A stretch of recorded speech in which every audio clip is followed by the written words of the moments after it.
Well, good morning everyone and welcome to this meeting of the Dingwall and Seaforth Area Committee. You're asked to note that the meeting will be recorded and uploaded to the Council's YouTube channel. Members, are there any apologies for absence? Since we're all here, I take it the answer is no. Declarations of interest, any? No.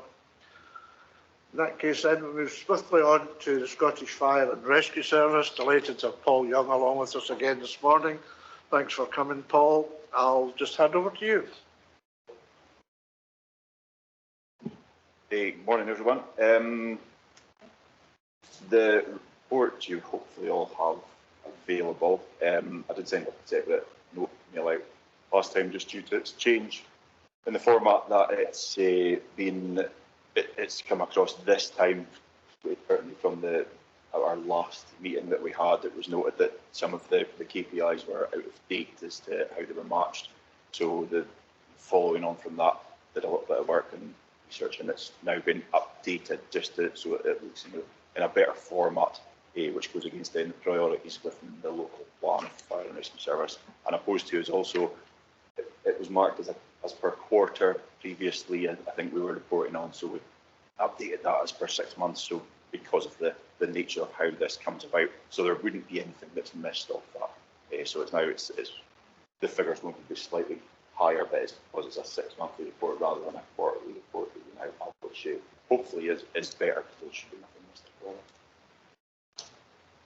Yeah. In terms of that, if anyone got any questions on in the report, then. Members, any questions? Angela? Yeah, can I ask, and I should probably know this, why is it you report to audit and scrutiny and not to community services, communities and places? I just wondered, is that because I've got other questions, but yeah, sorry, the report has just been run, and as per the way that it had been run previously was the KPIs that, as I say, were out of date, but just haven't been formalised. So this one's now come into line with what happens across the rest of Highland as well. I think the answer to the question is that it comes to communities and place and once a year to audit and scrutiny just to check it off. It's an annual report to audit. Any other questions? Can I in terms of the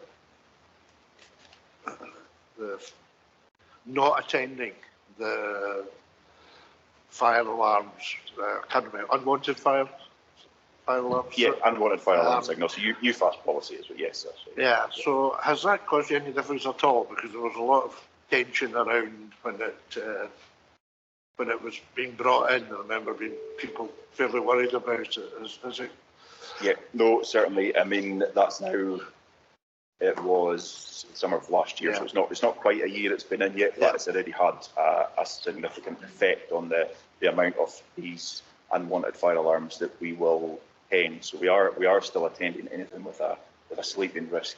We will go to alarms that are going off. It's just now the ask is that there will be challenges to any property that does not involve a sleeping risk, so a commercial property, and it will be challenged on the phone at the initial point of call.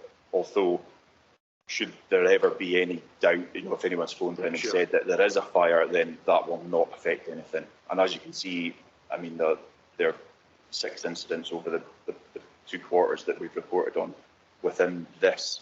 When you look back at previous similar quarters, it's down significantly. From this time last year was 29, and it's now down to 6, and that's just within Dingwall and Seaforth. So if we take that across Scotland, it is freeing up a significant amount of time that firefighters can do other duties, such as preventative measures, training, as well as that unnecessary risk of fire engines racing about towns and cities for alarms that are continually false alarms due to various issues. So it's so that we are still attending them, and there is still work going on to see if we can hone this a little bit better and again reduce it further so that it's more meaningful things that we're attending and available for other incidents. But it is certainly it's going well. It's very positive. It's brought you the benefits you thought it would. Yes, it certainly has. It's been very successful. Without any real detriment to the service. Yeah. So that's good news. What is also good news is the Dingwall attendance rate in terms of the first appliance. I mean, who is that 0.03 that's let us down? I think the local crews would be or are a little bit annoyed about that scenario. That's probably they take very much pride in making sure that there is always an appliance available and that would have been a 15-minute faux pas and somebody would have noticed it and it would have been sorted straight away. So. And the second appliance, is that about normal for us? The second appliance is slightly down on what they've been expected, probably in the past for normal rates, but there had been during this period sickness, which has now been remedied. The people thankfully are back, but there was a couple of sickness issues there. Plus, the station is running lower than their expected model of 20 personnel. They're sitting at 17 there just now. So we have been recruiting. I think I'm saying use all out stuff to try and share, try and generate that interest, and it's something that we continue to do is recruitment. The same issues that there is across a lot of areas in Scotland to get on-call firefighters in place, but we are progressing a couple of others there through the recruitment that we've been ongoing for the past while now. But as I say, it's still open and we will still continue to try and get the right people for the right time to make sure that the station is better staffed and it's got that continuing profile of new and upcoming firefighters in the local area. There's two things. I mean, I'm hearing there's a number of new appliances coming to the Highlands. Is Dingwall going to benefit from that? So, in terms of benefits in Dingwall now, as I'm sure you're all aware, you would have seen it passing the station is a big one just now. The refurbishment of Dingwall Station is well underway now. I've just come from there now, so the appliance bays are open. Everything else is now off court. Whilst the work has been undertaken, so there's an extension going on the back for which will be decontamination facilities, which is a big thing. The station was probably 40, 50 years old, and since its last time that it's had a significant amount of work, so there'll be a new chiller block and a procedure for the crews that come back from dirty incidents, so they can get decontaminated, which is a massive part going forward in terms of the risks that firefighters face. So to correctly do that, which is it's been based on what's already been done in Inverness, and it's a very good facility. So that along with the rest of the work at the station, the crews are really looking forward to that. Appliances, as you mentioned, there is work currently ongoing for more modern appliances to come in across the Highlands, and Dingwall will be within that as well as potentially specialist appliances maybe coming in towards Dingwall as well in the near future, things that are being looked at just now. So. Great. My last one's a request. When it's all finished, can we organise a visit for the local members? Not a problem at all. If you're like a visit whilst it's ongoing to see what work's been done, then by all means, we'll have a wee chat about that. Let me know. That wouldn't be a problem. Have a look and see where it is now. To see the progress that's been made, and then 100% at the end. Yes, definitely. It'll be great to be able to show off a facility that's deserving of the area rather than maybe the way it was previously. So it'll be a lot. That's great. Any other questions, members? Angela? Yes, thank you. And that was one of my questions as well. Could we have a visit? Because I had a really good conversation with Mr. Humphreys at the start of the month, because I had a number of concerns from the briefing previously, and he reassured me about Dingwall Fire Station, especially with the development that's going on there, that that would be remaining open. And I wondered on page 10 where you talked about, and it was in bold letters, please note the availability figures do not include joint mobilising. Is that joint the two Dingwall units, or is that when they have to go to help other stations, other fire stations? I wasn't clear there. The other was on, I thought I better just keep going, I'll not get a third chance. And the other was about, this is the time of year where you're kind of highlighting wildfires, and what kind of promotion are you doing about, is that with the rangers or with other community planning partners to make sure that people are aware how dry the countryside is, and this, if there are any wildfires, this will put a strain on the ability to deal with them and deal with normal household fires throughout the area. And I suppose the last was, and I thought on page 12, out of an extreme tragedy where you mentioned, you touched on one death in a house fire, and the family had raised £1,500 to thank you for the work you've done. And I think that's really fitting that they have done something like that, because I haven't heard of someone doing that before for the local fire charity. So thanks very much for that. Thanks.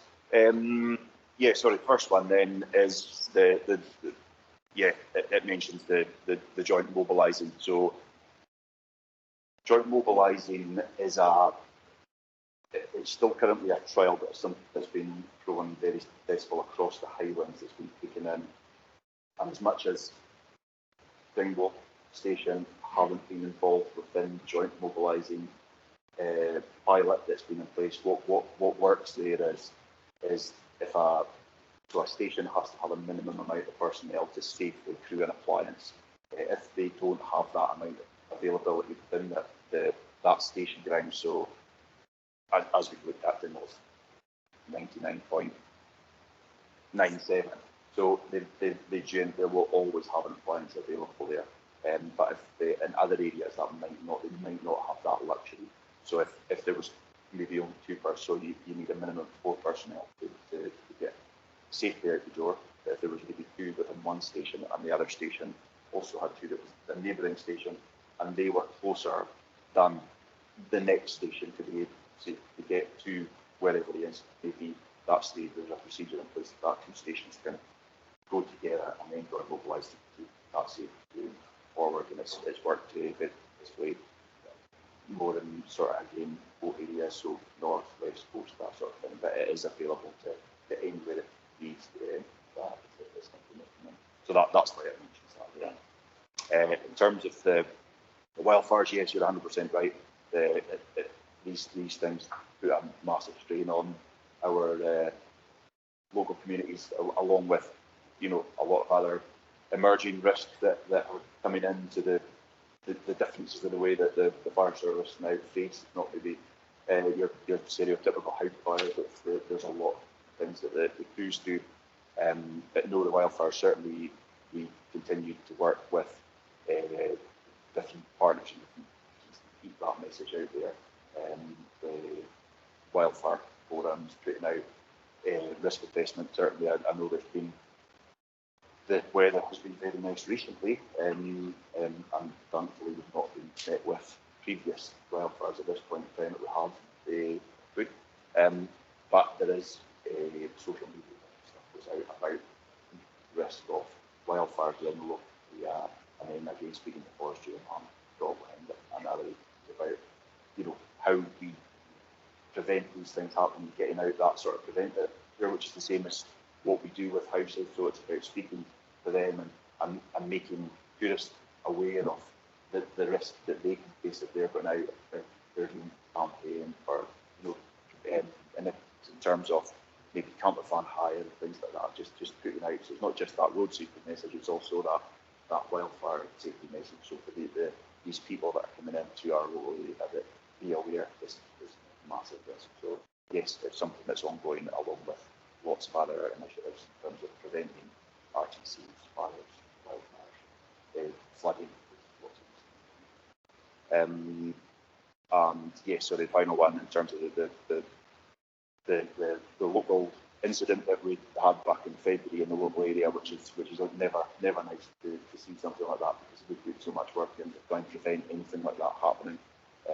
But it was certainly the family combined to see me at the station and said that they'd raised this money following that, and how did we feel that where it would be best placed. They'd asked our advice for where it would be best placed going towards. They appreciated the work that had been done by the fire service on that day and previous to that, and then following that as well, in terms of spreading that message and making sure that other people are aware of the risk within homes. And after a chat as to the different options, the firefighter charity, which does amazingly good work for firefighters across Scotland, certainly, but also me personally knowing that local people have used that very recently to try and aid recovery from various different injuries to make sure that they're available to get back on the run again to keep these communities safer. So that was very much appreciated, that donation, especially with that large amount, to keep that as it is a charity, keep it going and help keep firefighters safe and get them ready to keep the community safe. So yeah, absolutely. Thank you. Thank you, Chair. No, what I was going to ask has been covered, so thank you very much. And thank you for your presentation. And I know how busy you all are, because living on Craig Road, there's not a week goes by, or maybe a day, that the fire engine's out first, then the police, then the ambulance. So you're really, as far as accidents, are very, very busy. And just pass on our thanks to them. Absolutely couldn't be without them. And having been up over Caithness and Sutherland, I don't know how they cope with their single roads and everything for accidents and fires. We're lucky, in this area, because we've got a very dedicated group just in the middle of the town. And thank them all very much for turning out. Thank you. Any further members? No. Well, just falls to me then to say thanks very much for coming along, Paul, and can I echo Margaret and ask you to take back our thanks and best wishes to the crew over there, and thank them for the terrific job they're doing for our area. That's great, many thanks. I will do, certainly. You're 100% right. The crew are massively dedicated and committed, and as that being the massive point, is that little 0.03 does massively affect how did that happen. So they're committed to making sure that there's always availability in Dingwall, and it's for the best. So no, that's great. I appreciate that. One final thing I would say is, if you weren't aware, that there is it's called the Strategic Service Review Programme that's currently been run by the Scottish Fire and Rescue Service. It's open to the partners, public, and the staff in terms of going forward. Is just a questionnaire that we'd encourage everybody to fill out. That's asked the question is what do you see the fire service within Scotland in the future being like, and what do you feel it should be? Are the resources in the right place? Do they need to be in a better place in terms of modernising the services? Does it work? Is there anything that doesn't work? So there is a questionnaire that's that's online. I would massively encourage everyone to have a look at that and get involved and fill it out. It's open until the end of June, so there is plenty of time. But there's a document there that explains everything in a lot more detail than I just have. But certainly, if you can have a look at that and fill it out, it's obviously your opinion, so that's for the local area, so that would be massive help. Thanks, Paul. Yeah, my country certainly covered the Communities in Place committee, and there was a lot of interest, so I would expect there'll be quite a lot of people filling that in. So, thank you. That's good, thank you. Moving on, members, agenda right. Was from Mrs. recommendations. Just asked to note that. Can we do so? Yeah, thank you. Agenda item 4, Peffery Way, Dingwall to Trust Peffery Path Agreement. path order proposal. So I think we'll hand over to Phil for this one. Thank you, Chair. You all have a report in your possession, hopefully. It outlines the situation. I think you're all aware of the Peffery Way project, aiming to have a all abilities active travel route between Strathpeffer and Dingwall.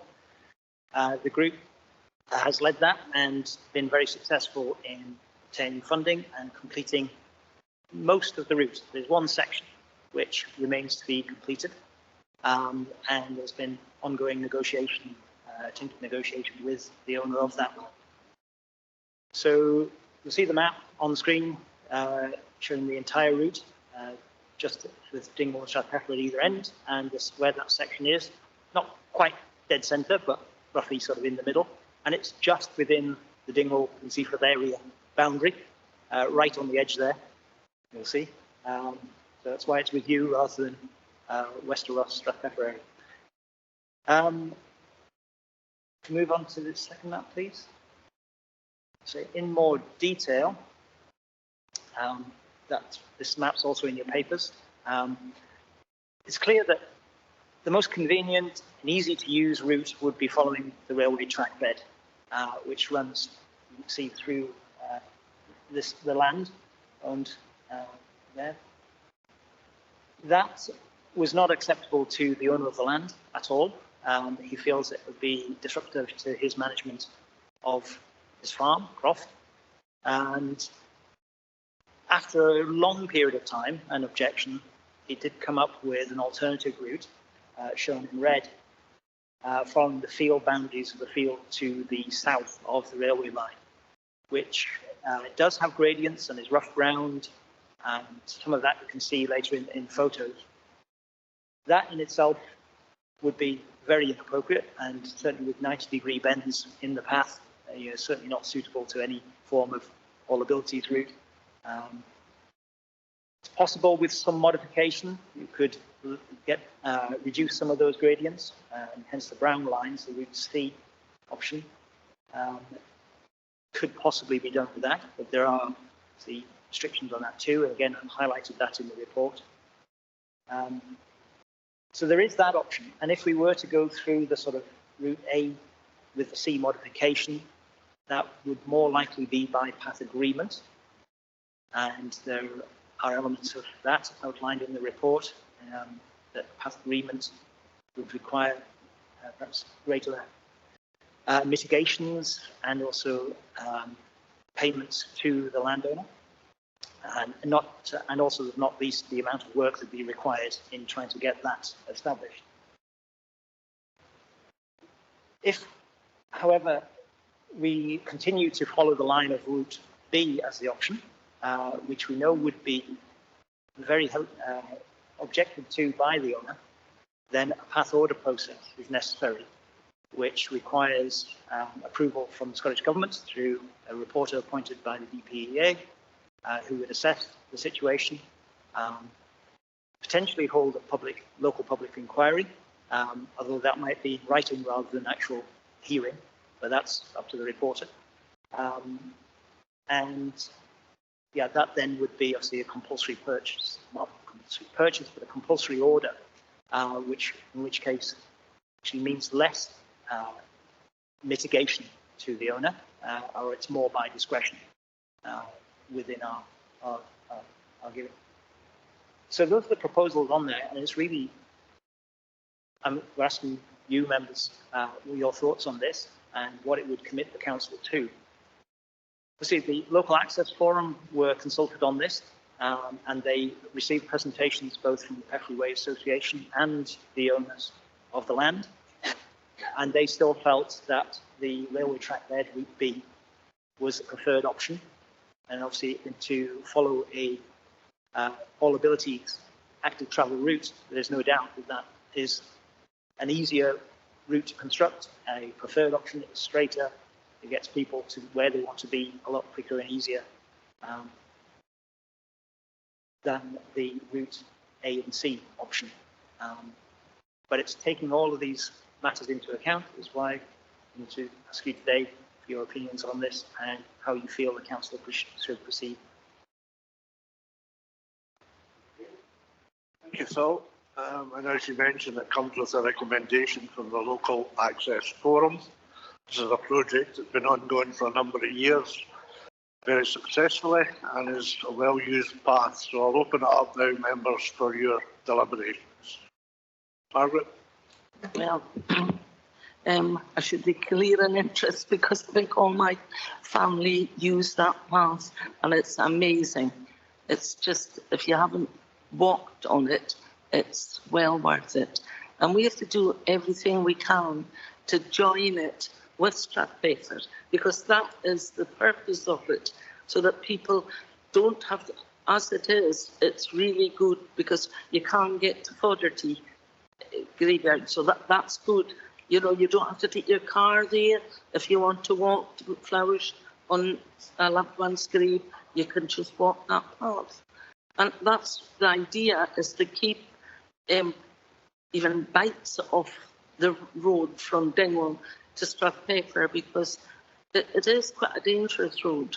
So, you know, we have to do all we can to make sure that it does connect up with Strathpeffer. And because the work that the group has put into it is absolutely fantastic. And there's just this bit to get it finished. And I don't know which is the best path to take, but we look for advice. But I do think that we should take up the, whatever you call it, and you know. The advice, as far as we're going to get it, is already there. It's been Yeah. to the Local Access Forum, and they're I know. recommending that we adopt the path order. Yeah. Right. Yeah. Angela? Yes, like many, I've used the route as well for walks, and I'll have a couple of questions first, and then I'll say my thoughts.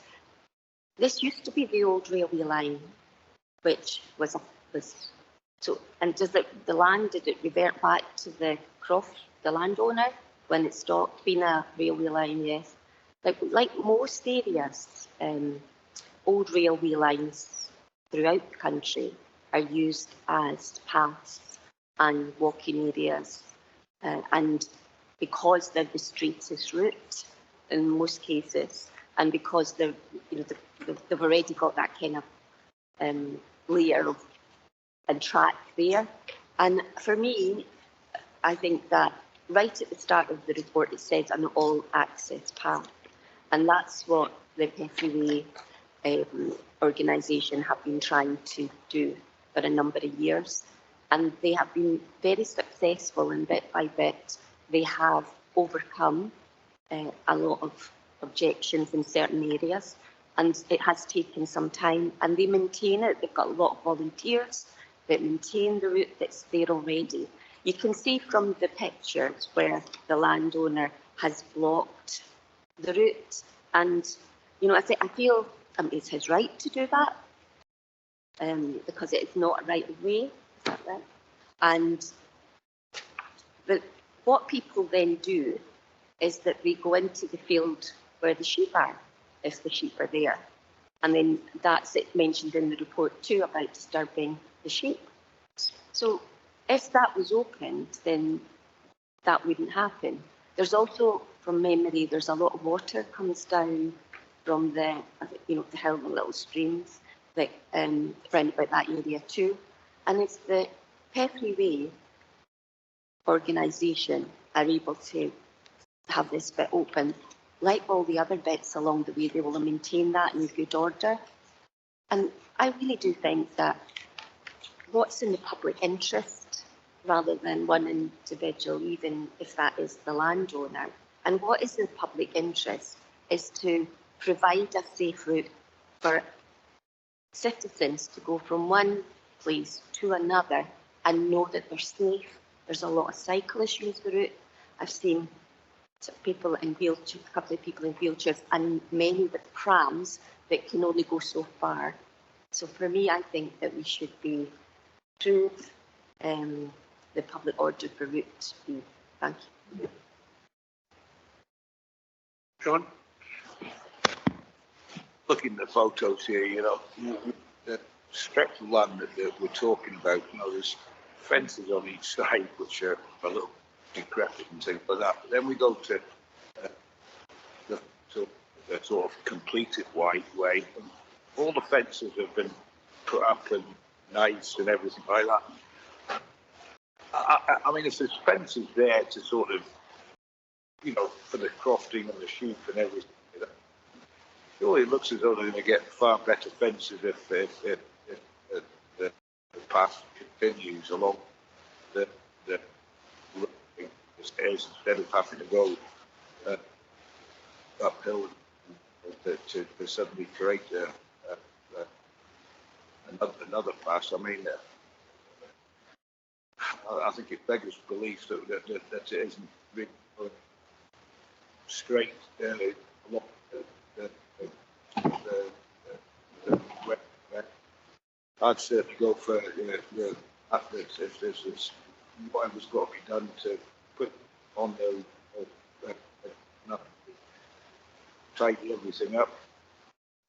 Fences should be seen in the paper up to protect the you know, it's a great thing for the locals, you know, to walk and stuff. I know it's happened at different times and things like that. And, you know, I've had moans and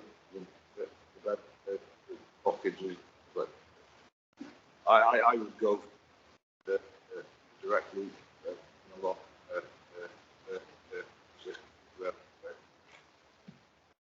Thank you, Councillor Kennedy. I know that you didn't say that you'd actually walked it yourself. It's amazing. Any other contributions, members? Angela? Just to ask Phil a question, he set out in the report that it's going to take a lot of time and resource from the council as well, and we have that capacity.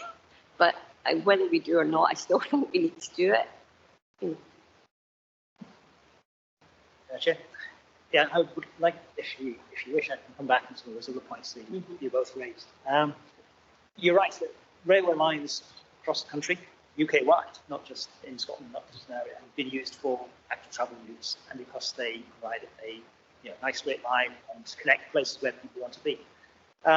This line's a little different in that a lot of those areas is land that hasn't been used before, and so the landowners, white horsemen, are not using it. In this case, the landowner is, well, he claims he's using it, and it's used for grazing. And as we say, the fences, links into your point, Mr. Kennedy, and that the fences aren't particularly great on his land, because he allows the sheep to roam freely over the railway line and the fields on either side. So the new fences have certainly been offered to him, and it would help him. It's one way of managing it, but it's not the way of management that he chooses. You can put it that way. And the blockages that are currently there at either end, tried numerous times to allow gates to be put in or some sort of better construction, but he refused to do so. But those were in place before the Land Reform Act, which is why we can't go in and just do it. And it's not a core path or a right of way, as you say, so we can't take that action without his agreement. And that's why those fences, or barricades, if you like, were put in place long before we were involved in things. And you're right, there is a couple of wet areas on that field to the north that we would need accommodating if that's the route that was taken, whether that be by bridges or culverts. Certainly the lands can be logging in places and a reasonable amount of water can come down, which is currently, when they built the railway line, they'll have accounted for that, and there'd be drainage already in place. And to address capacity, yes, I mean, that's something we would have to try and work out between myself, my team, and legal. Peffery Way Association also helped when we did a previous path order at Mill Street, and got outside legal assistance, which was useful. And also the group themselves were very helpful in doing a lot of the collation work, which saves a lot of my time in getting all the documents together and putting that package together. It doesn't totally negate the council's work, mine or the solicitors, but at least it was good assistance in there. Yeah. Yeah. Thank you very much. As far as I can see, the most sensible one is to seek a path order along the old railway. And that's the advice we're given, that on balance and giving advice of the Local Access Forum, members of this committee are asked to approve a decision to seek a path order. Am I right? And I think that's what we should go forward with. And I'd be quite happy to propose that we do that. Did my job for me, Margaret. I'm quite happy to second that, Chair. I'll turn to you, Angela. So you're happy with that? Okay, just for protocol, we're asked to note the two options available to the Council to enable the completion of the Peffery Way, which are to seek a path order along the old railway track bed, and B, pursue a path agreement with the landowner for alternative route A and C. So can we agree that we've noted that? And recommendation 2 is to agree the path order. So I'm quite clearly saying this is a unanimous decision. Are we comfortable with that? Okay then. Thank you very much.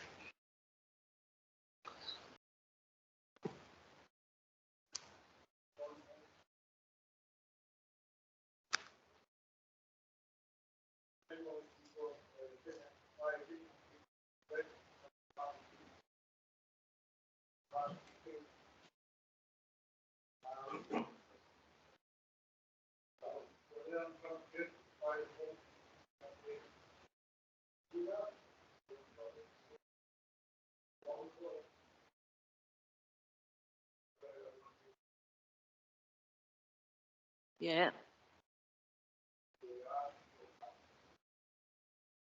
Noted. We've got Aidan Dunn with us this morning to take us through that report. Okay. I think Colin Sharp will be doing the first half of the report in terms of maintenance side of the business. I don't know. Yep, good morning.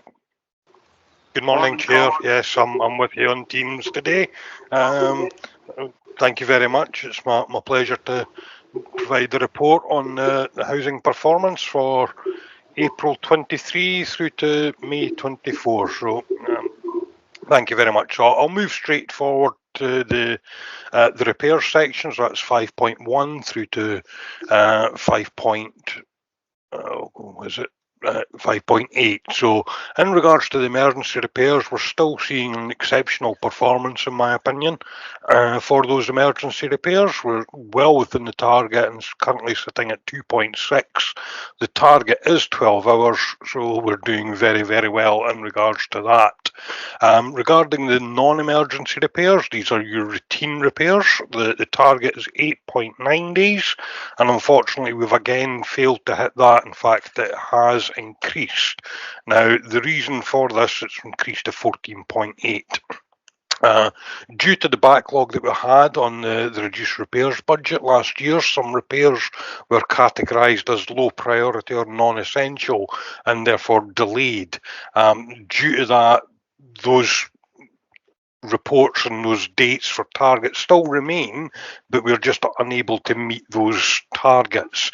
Some of those repairs are now being released and we're working through the backlog that we have as quickly as we can, but I do see that this will have an impact going forward throughout the year as we work to clear that backlog of the low priority repairs. I don't like using the term non-essential because it is to some people, all repairs are essential in some parts.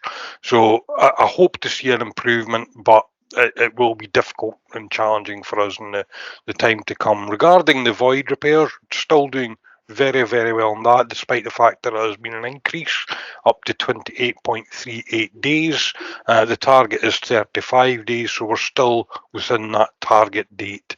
And we are currently prioritising our voids on a scale where housing advises on the need, and they prioritise that from 1, which is all homeless units are prioritised as a 1, through to 4, which are low demand properties, and we then put our targets on as well, our priorities from the building maintenance side, and that is determined by cost and availability of in-house trades to undertake those works. So that's the completion of the repairs section of the report. Thank you.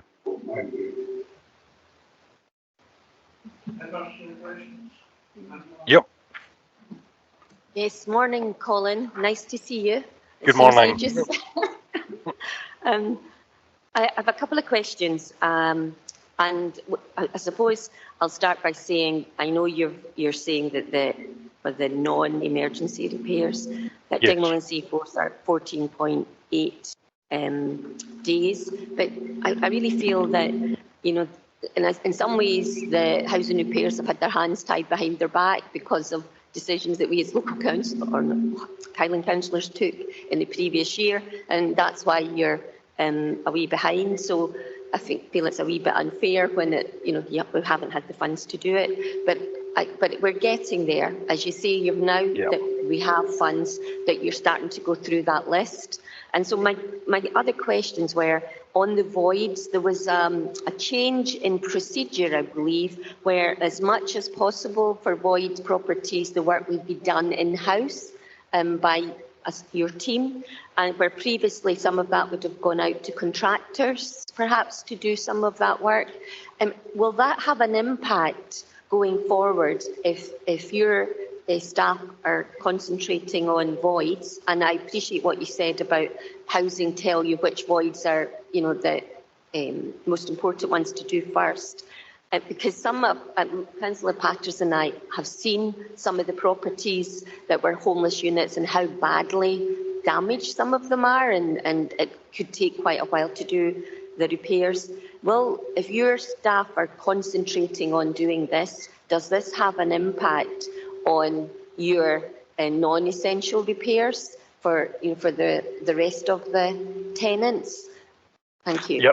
Yep, no problem at all. Thank you, Councillor. I mean, regarding the budgets and decisions that are previously made, I fully appreciate that everyone has tough decisions to make. So there is no blame here. We just have to work the best we can with what we've got. Regarding the impact on voids, yes, it does unfortunately correlate. Now, we have moved a number of our day-to-day tradesmen into voids to try and supplement the small team that we have there to turn these around as quickly as possible. But we do have a small team in Ross and Cromarty, so taking even 50% of our trades takes a large amount of our trades away from the day-to-day onto the void side.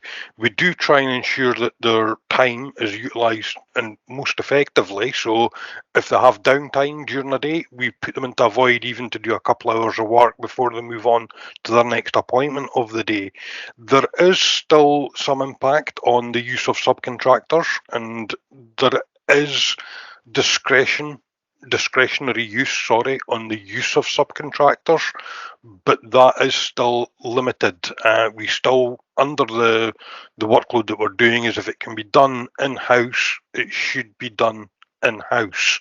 Now, as you've said, you've been to see a couple of the homeless units and the condition that these are returned to us. They're probably some of the better ones rather than the mainstream. Some of those are in very, very poor condition.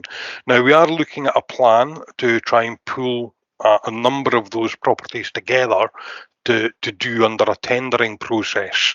So that will go out to external contractors, but a way to try and maybe pull together 4 or 5 different voids and tender those as one package, hopefully to get cost savings on numbers.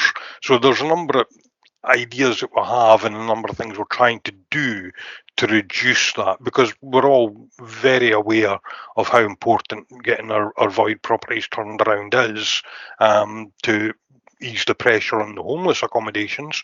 So that is also something we're working very, very hard to do, but without doubt it is going to be challenging, and it is going to be a challenging year.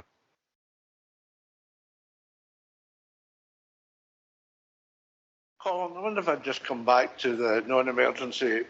Non-emergency. Yep. We're sitting at 14.8, whereas over the last 5 quarters we've always been higher than the Highland average, and then latterly substantially higher than the Highland average. So if we're at 14.8 and the Highland average is 9.2, there must be some areas that are much lower than that.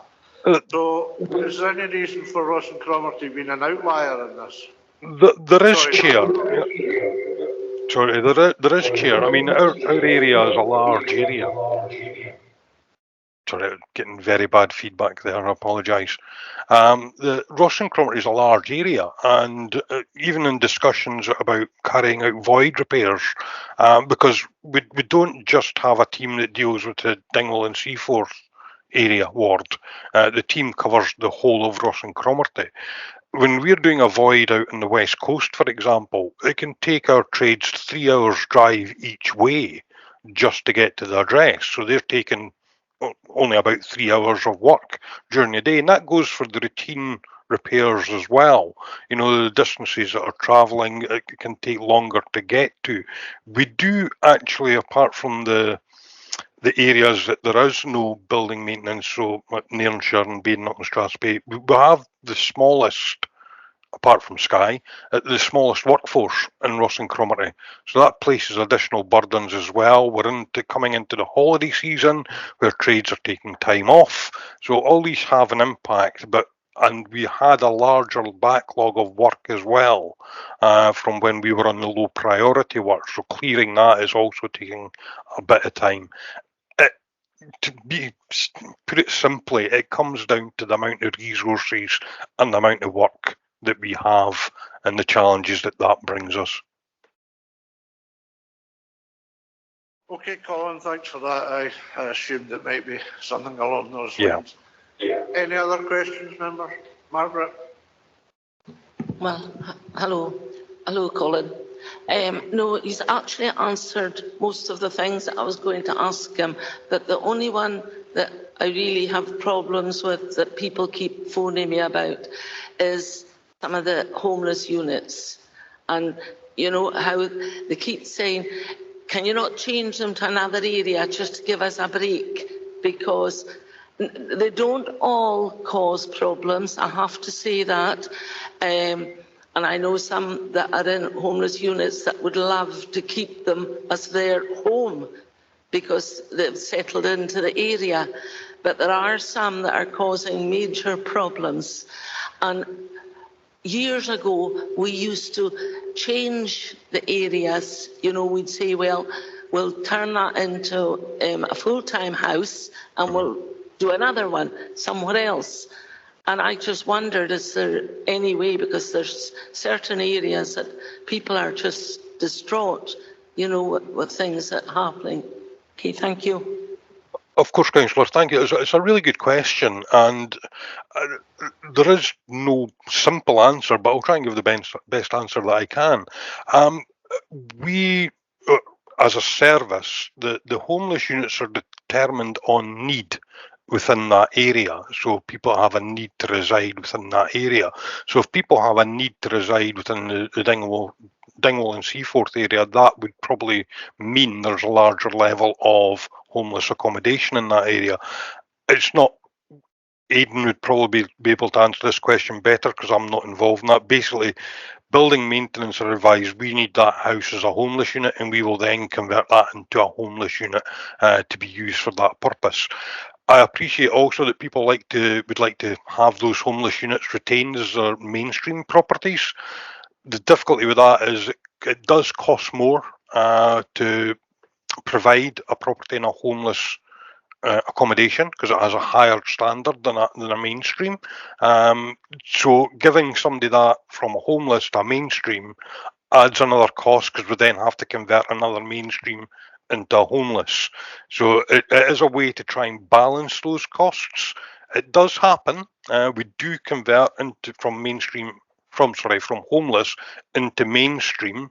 it can be a bit of a bugbear for myself, as I say, and I've had a number of conversations on that with my colleagues in housing, because again, the cost of converting mainstream into homeless is more. So I say maybe Aidan can give a better understanding as to the areas that homeless units are provided and the reasoning behind that. Okay, I'll come back to Margaret in a moment. Aidan, have you anything? Yeah, just it's all demand led, as Colin said, and we have a temporary unit in a street, and it was the occupant of it was challenging, and the occupant leaves because he's been allocated a permanent outcome somewhere else or for other reason. If we then have a demand that for another homeless person who's social surfing or at risk of end up sleeping rough, we kind of have to immediately rehouse them, and if that's the only homeless unit we have available, kind of hands are tied, and we have to simply put that person in the homeless unit. I know with both Fiona, myself, and East Ross, and the housing options team, we are aware that if a previous occupant of a temporary unit was challenging for the neighbourhood, we do try our best to potentially put in someone that we have more confidence isn't going to be challenging. Sometimes someone we think is not going to be challenging turns out to be challenging, and we don't know. Some of our homeless clients are new to us, so we don't know their kind of history of what support needs they have. And then we try to obviously manage their tenancy as best we can through housing support, regular visits and everything. But there's no virtually easy answer to it. But doing things like converting tenancies or changing them into mainstream on occasions does give relief to the community, because then we're either flipping it to a tenant that we know is good for the area or giving it to a permanent one for that. But it's just an ongoing kind of issue across the whole the Highlands. Sometimes people in homeless units are challenging, and we try our best to resolve it and look to potentially do a more sensitive relet to it, be it another homeless person or not. But sometimes our hands are tied because we have to meet our legal duty to put that individual into a property for it. Well, it's just a small thing that maybe I should take it up at headquarters. I think I've said it before. I really don't like the word homeless. It's a temporary house, and I think that if we could change it, and I've asked before to change it from a homeless unit or a homeless house to a temporary house, because literally that's what it is. We put people in because for some reason, not of their fault, they don't have a home, and there's a temporary house because our intention is to home them, to house them.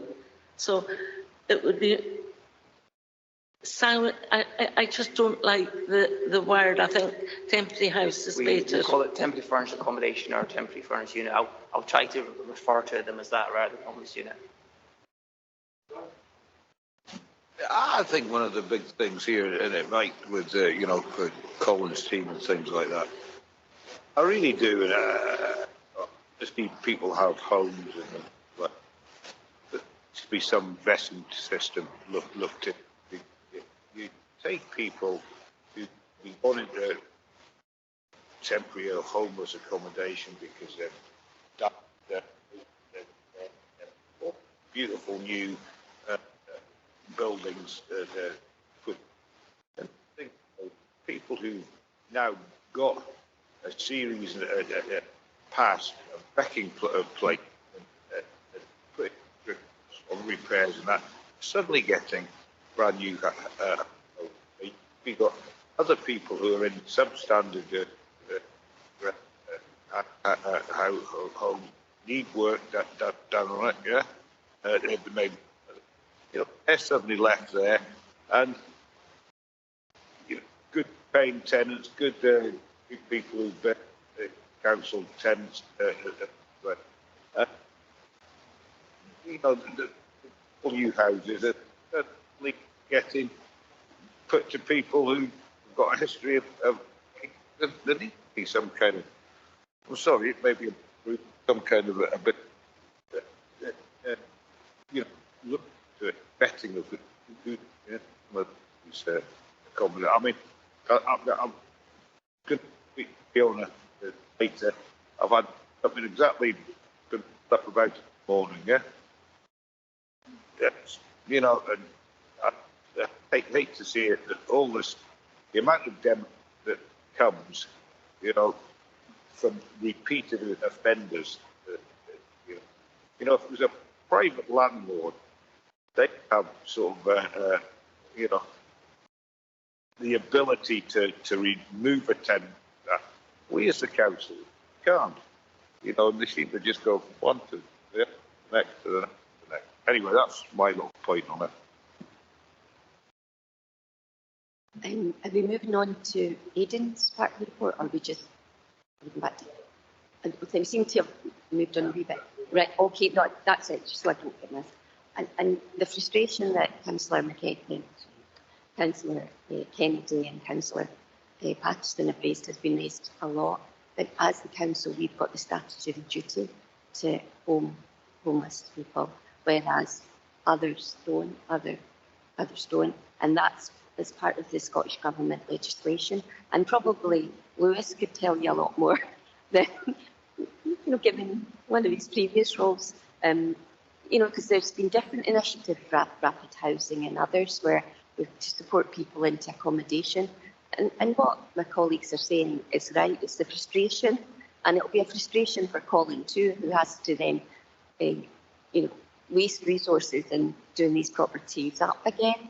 But a number of the causes is that perhaps there's not all that support that's supposed to be given to some of our homeless tenants in the first place.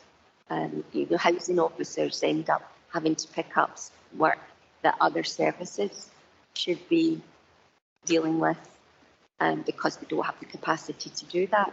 And all the council can do is that, you know, the legislation is, if you're homeless, you're a priority, and if it's a brand new property, then that's what you're given.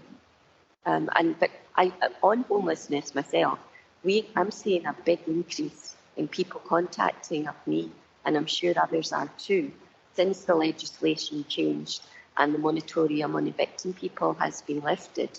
And it says in the report that even below 2,225, the landlords are now progressing to eviction.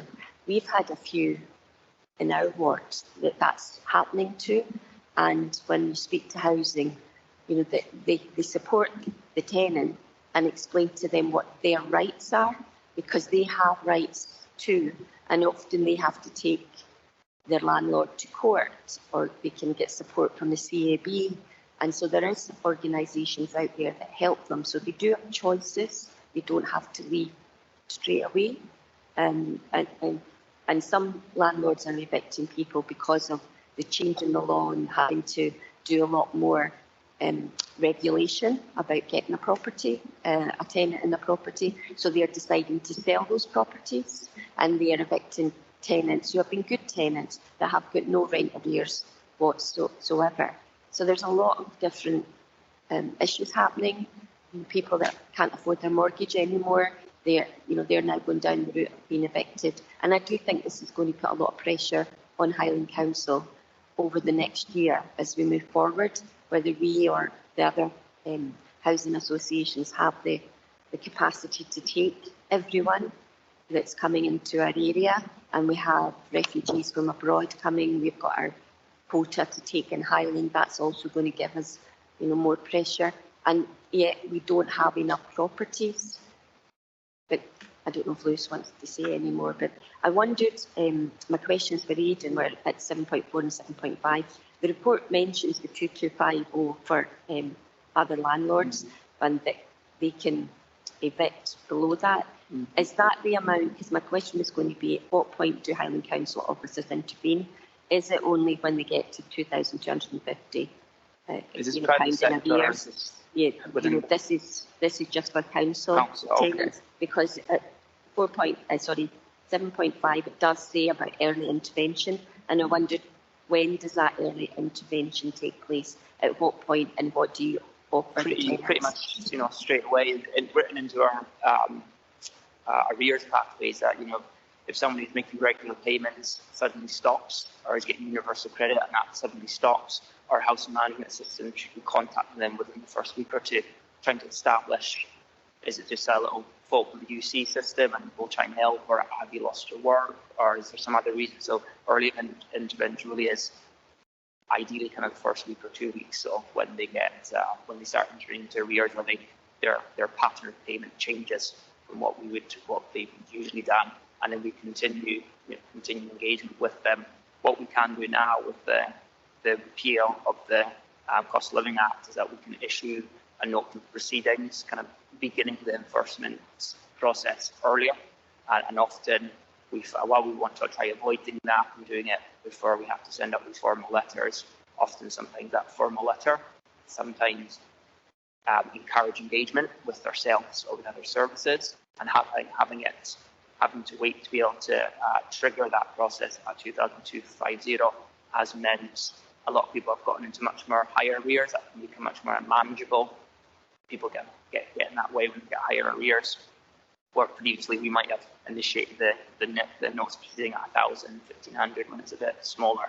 So it's still officers will be initiating that notice proceedings earlier now, but they have to do earlier intervention. There's legal requirements that you have to then certain amount of contact, often housing support, offer them a welfare support referral to the team here before we can then trigger those notice of proceedings to then begin the kind of pathway down to potential eviction. But it's still a very long process between notice of proceeding and eviction that we'd hope to avoid all that anyway.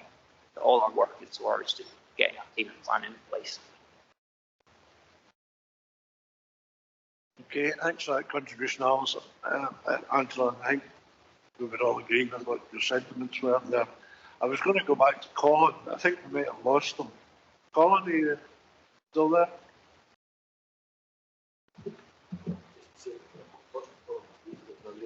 Meeting, he has said that if you have any further questions, then we will ultimately come back with response. Okay, well, we've heard what Sean said, and Angela, we could maybe just ask Colin for a brief response to that, if he has it. Thank you. Anything else, Aidan? I can just touch a wee bit on a few other parts of the report, that's okay. So members, in terms of section 7, rent arrears, as you see, the total rent arrears in Dingwall and Seaforth has increased this financial year. This is in part because of the general cost of living crisis, the restrictions of the Cost of Living Act, which I've discussed already, and also the Mid-Ross Health and Management team have been understaffed for the last 6 months. So they recently hired a new housing management officer. So they'll be in charge of a housing patch within the ward, doing managed behaviour, estate management, and rent arrears as well. So we kind of hope those three that, including the Cost of Living Act, will hopefully result in the numbers going down for that. Then in terms of homeless presentations, so the presentations across, this is all of Russell Promontory, not just specifically this ward, have remained stable over the last several quarters. But as we've discussed already, with the changes to the Cost of Living Act, giving landlords more flexibility to issue evictions and notice of quits, etc., the general high cost of renting and the lack of general private sector availability in the area, we do think there is a risk of increased presentations from the private sector, plus the general presentations we see from people living at home, relationship breakups, etc. The Housing Option team will continue to focus on prevention where possible, looking at either allocations through social housing before they actually become homeless, signposting them to mid-market rent outcomes, so more affordable private sector outcomes, mediation in terms of relationship breakdowns or between couples or family members, and explaining tenancy rights as well. So, any questions? Yeah. Some of the people that have contacted you recently, that has been like relationship breakups, yeah. And it's very difficult because they've been in a secure accommodation, and for some, often it's the man that leaves the family house in order to have a secure place for their family, their children to remain in. And I think it's not until somebody leaves that then they find out how difficult it is to get accommodation as a single man or as a young person. And I do think that there needs to be more done and about by the council in explaining how housing works and how difficult, how we don't have enough. I think in Highland we've got over 8,500 or so homeless, that the people on the waiting. Yeah. A number of years ago we had a downsizing policy whereby people in bigger properties were given support from the council to move to smaller and in often better suited accommodation, the kind of accommodation that we're building at the moment or over the last few years for the council. And that kind of fell away. There was different changes in policies because maybe they just don't feel like moving. It's not that they know they maybe need to move, but they just can't bear the fact of clearing out a house. And I thought perhaps this is an opportunity if you're looking at that again, or looking at opportunities to some of the bigger properties. Could there be? I feel that this is the time that we have to look at changing the way we're doing the housing policy, be more creative, whether it's two young people coming together, or because a single individuals, especially males, it is very difficult for them to get on the housing register, in whether they work or whether they don't, because they don't meet a number of the criteria that's required in order to get accommodation.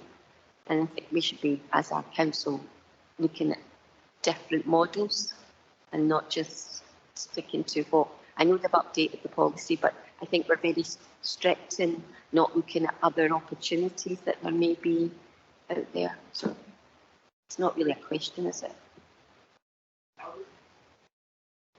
I just want to agree with everything that Angela said. We have to help people, and especially with quite a number of homes are broken up, and it's with children involved as well. It is very difficult, and I think we are pretty, we think they're all the same, whereas there's different cases. There's some ways that we'd help them more. I know we give advice or assistance, but if you don't have money, it's really difficult. So I agree with everything Angela said. Right in their area, and it's going to come to a head, particularly with the Green Freeport and all the associated issues round about that. In fact, I was going to make a suggestion later on for our next meeting. Have you anything to add to Yeah, that? I have some can add something to that. We do, in terms of downsizing, we do when I was a policy officer from former role, we brought in right-sizing policy, so we renamed it, and that policy is live for people to use. So like Cam said, going from a 3-bedroom to a 1-bedroom or a 2-bedroom. So you can use that. This is identifying people who are wanting to move. We often try to just offer them a house in the first instance, so they move without us having to negotiate, giving them extra money. So it can be used if we're particularly wanting a property, and the person might not have a housing application in, but we'll come to them, explain the situation, offer the financial incentive. It might change their mind, but it can be tricky. Remember in a previous role, they did an exercise in Inverness, and even with the offer of money, people don't often want to move, and often they're quite elderly, the people with empty homes. The children moved out. A lot of them will be very blunt by move house after they end up dead because of the thing. So it's tricky, but it's something that's in the back of the kind of back pocket for housing officers to discuss or look at. And we do, in terms of joint tenancies with two single adults, they're not very common when it comes to permanent tenancies, but we do homeless shares. So two single adults would live in a homeless share, a temporary furnished accommodation. That would be a 3-bedroom, and they'd have 2 rooms, separate rooms, and then there'd also be 2 sitting rooms, so they have quite a bit of separation between them. And we are trying to increase that amount of stock available in the area, just because we have quite a lot of one-bedroom homeless demand, and that will at least give people somewhere to stay while they're on the waiting list to then get a permanent outcome. So we're kind of, that's a project that we're kind of working on to increase our amount of stock in East and Mid-Ross for that. But you know, you're completely right. It's challenging to get with the kind of housing crisis that the government's recognised and everything. So it's just trying, for us at our housing levels, is trying to meet demand as best as we can with what supply we have, and just kind of hope more houses pop up in future to help us in both the private and social sector, to help us kind of alleviate the demand a bit. You've heard the concerns raised here today. We appreciate it if you feed that back whenever it's appropriate. Yeah, I'll feed it back to Fiona as well, so she's aware as the PH of the area. Okay, members were asked to note the information on the report. Can we do that? Thank you.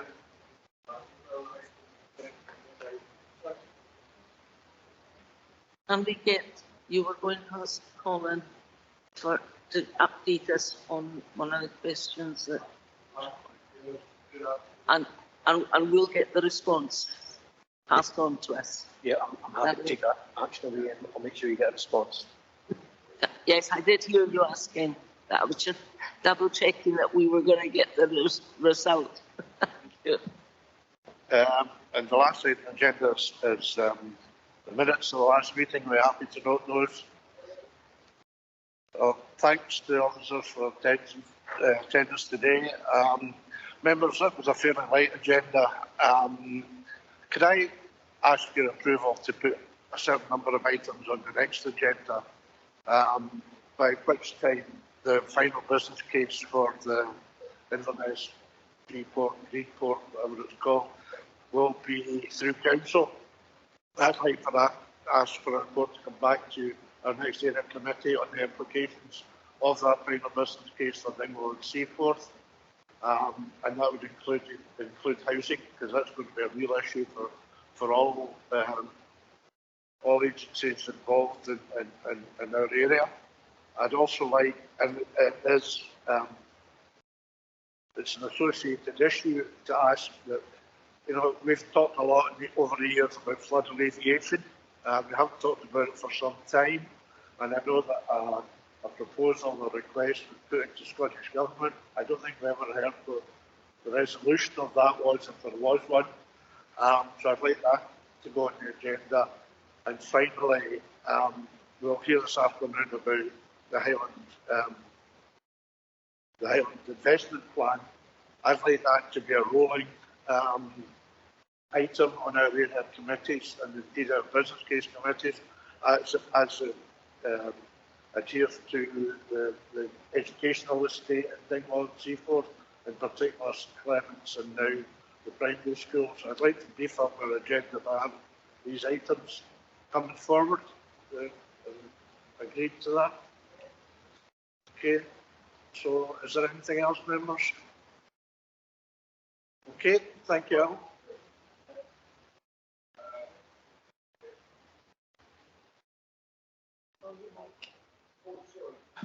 I'm not very happy of one of the things that I requested to. I don't know if it's this meeting this afternoon that had somebody along to explain a little bit more about what's going on in Muir Board. Are we going to get that this afternoon? Because I did email your absence. I wasn't 100% happy with the reply that came back. Was, you know, at the end of the day, it's our business. Ours were this afternoon. Yeah, I think, sorry, stop you short, but I absolutely agree with you. And it is our board business meeting, but it is a board meeting issue. This is the area committee. Right, okay. It's more this afternoon. That's fine. I wasn't quite sure. Sign up this one and then we'll come back to it, because I think it's important what you're saying, insofar as it is our board business meeting. And, yeah, right. Okay, thank you. Angela. Previously, I had asked Di about having an update on youth work and youth development projects throughout. Yeah, and asked her a few times. She goes, oh, but she just never got the time to do it because we've got the a CLD inspection coming, I think next week through from the Highland, but they've been to Dingwall and Seaforth area a few times, and I'm sure they'll be back. So I think it would be useful to have like Highland and the Highland Youth Network or Youth Highland to give us a presentation on how things are going in our area, because Margaret and I have both been down to Dingwall Town Hall to see the good work that's happening there from Highland. But it would be useful, I think, to know what's happening throughout the ward, if that's a possibility. It doesn't have to be the next meeting, but it might take a little while.